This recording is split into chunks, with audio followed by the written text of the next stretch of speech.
tardes, mi nombre es Cristina Bello, soy de Chihuayante, estudio trabajo social y mi módulo es economía.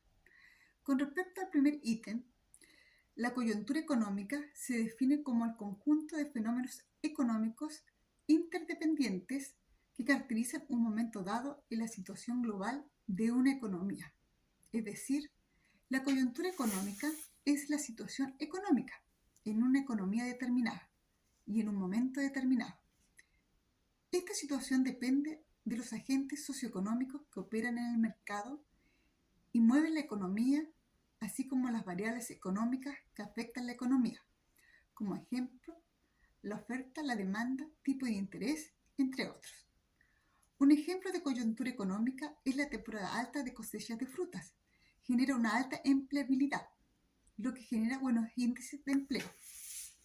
Otro ejemplo similar se ve en la época navideña, donde la alta demanda hace necesaria la contratación de más personal en el comercio. Por el contrario, en la época de invierno bajan las ofertas de trabajo, por lo que generalmente aumenta el desempleo. Estos ejemplos muestran que ciertos indicadores económicos varían temporalmente por factores estacionarios de corto plazo. Por otro lado, la estructura económica es el enfoque global de todas las interrelaciones que se producen en una economía, es decir, la interrelación que presentan los tres sectores fundamentales de una economía, que son el sector primario, el sector secundario y el sector terciario.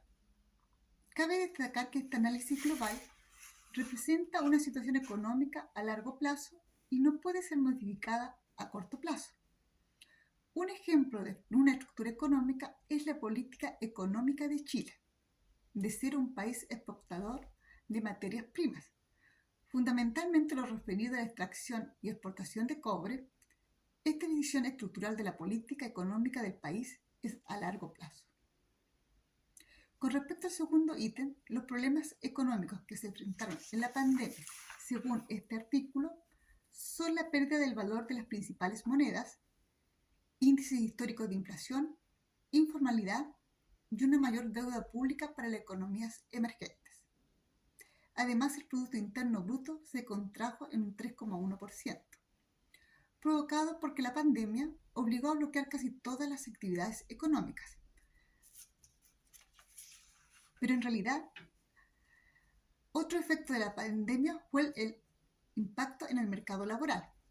En un estudio de la CEPAL en 2020, concluyó que la pandemia desencadenó la mayor crisis que ha experimentado los mercados laborales de América Latina y el Caribe desde 1950.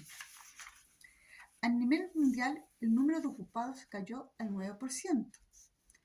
Otro problema originado de la pandemia fue en la cadena de suministros.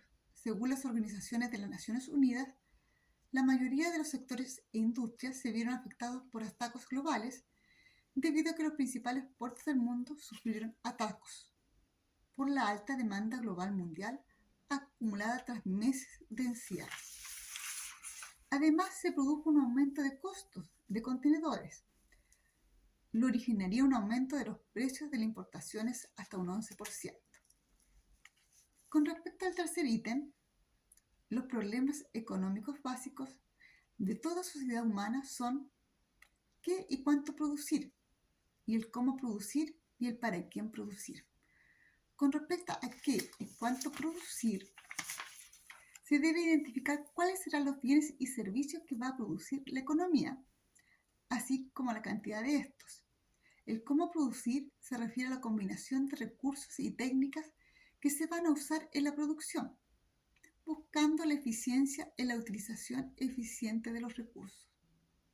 Para quién producir se refiere a conocer cuántos y cuáles son las necesidades de los consumidores para satisfacerlas. Como conclusión de los temas tratados, puedo decir que la coyuntura económica se diferencia de la estructura económica en que la primera ve la situación económica a corto plazo y la segunda a largo plazo. Con respecto al segundo ítem, puedo decir que la pandemia produjo un descalabro en la economía mundial y que su recuperación será a largo plazo.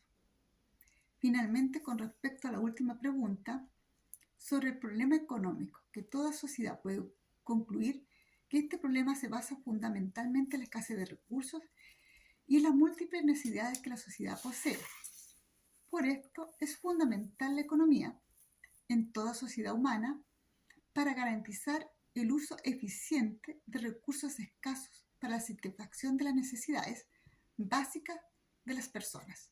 Muchas gracias por su atención.